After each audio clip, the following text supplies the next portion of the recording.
Hello everyone, this is CitizenGame.dll channel. In this video, we are going to fix FiveM Fetal error or could not load CitizenGame.dll GTA 5 error. So before starting this video, if you are first time on this channel, just don't forget to subscribe and let's start the video without wasting any time.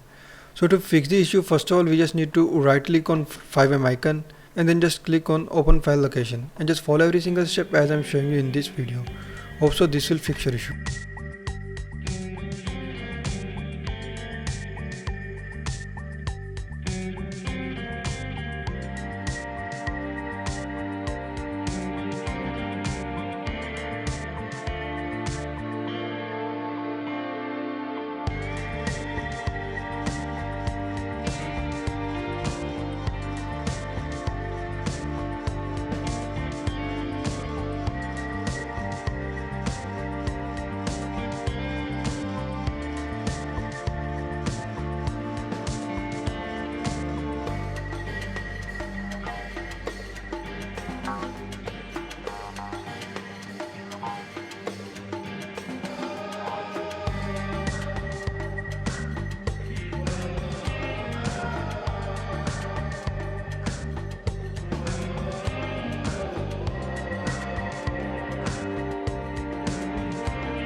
After completing all these steps, just restart your PC and hope so your error is fixed.